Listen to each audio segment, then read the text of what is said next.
Hi, my name is Alex with HelixSports.com, and in this video I'm going to teach you how to make a great anti-inflammatory recovery smoothie.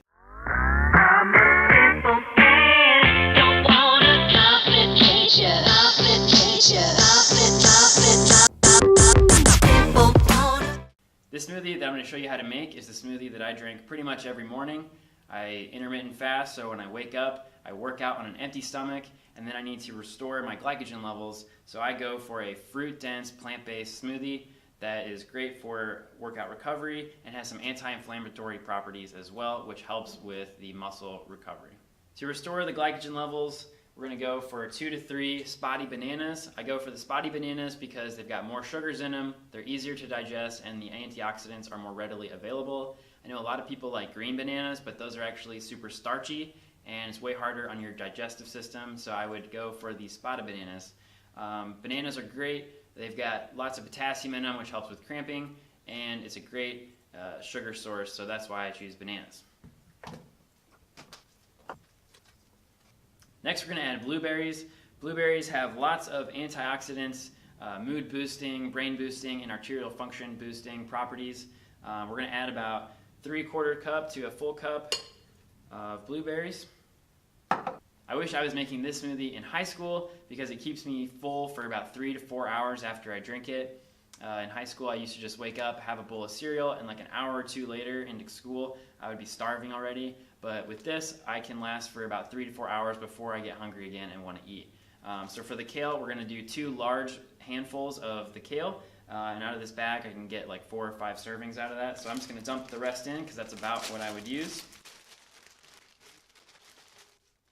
Next, we're going to add ground flaxseed. Flaxseed is great for omega-3 fatty acids. There's lots of good minerals in flaxseed, but you have to get the ground flaxseed unless you have a blender that's going to break them up because it's really hard for your body to absorb it from whole flax seeds. Same for chia seeds and hemp seeds. So if you're going to use any of those, I would say buy it ground. Otherwise, you should have a really high-powered blender that can break it up for you. So I'm just going to eyeball it because I don't really ever measure this. So it's really about 2 tablespoons.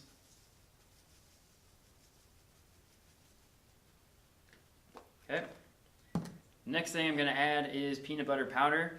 You can use regular peanut butter if you like. I just don't like to have oil in the food that I eat.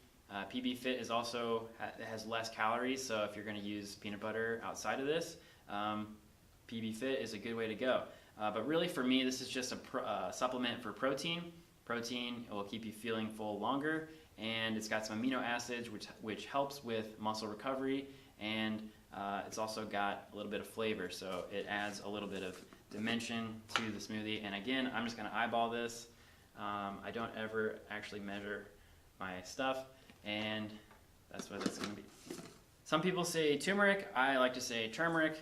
The main active ingredient in turmeric is curcumin. Curcumin has anti-inflammatory and antioxidant properties, and in our body we have inflammation to help repair cells, and it fights off pathogens. But we don't want our body to always be in a state of inflammation, so we can have anti-inflammatory foods to help bring us back out of that into a more neutral state.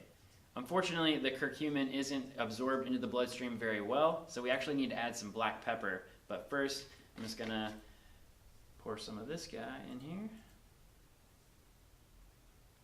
Not too much. Alright, and then like I said, we have to add black pepper. Black pepper contains piperine, and piperine is going to help the absorption of the curcumin. It actually helps it absorb it by 2,000%. So again, we're just going to add a little bit. I don't really measure it, but it's about half a teaspoon. Okay. Now we need to add liquid. Some people use water, some people would want to use milk. Since I'm vegan, I use a plant-based milk. I actually really like the way cashew milk tastes. I used to use soy milk for a long time, and then I tried cashew milk. It is far superior. Soy milk has this weird taste to it. Cashew milk, I think, is much better. I like the nuttier taste.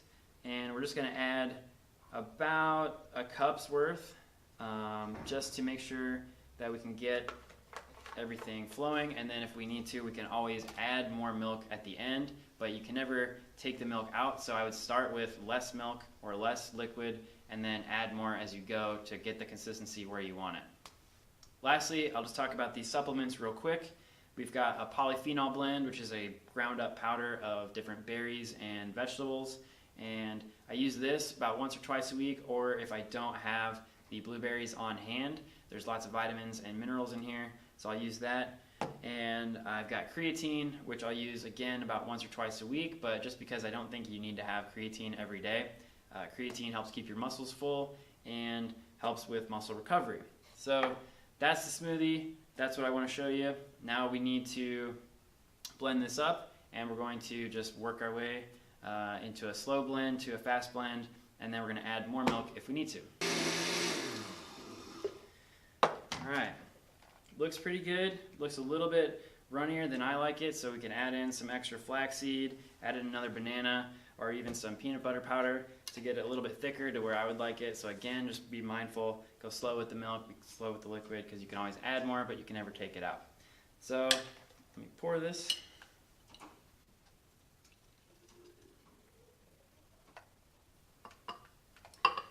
And this is what I will have in the morning after a workout, and keeps me going for a few hours. And if you guys have any questions, you can put them in the comments. Let me know what you think. If you make it, cheers.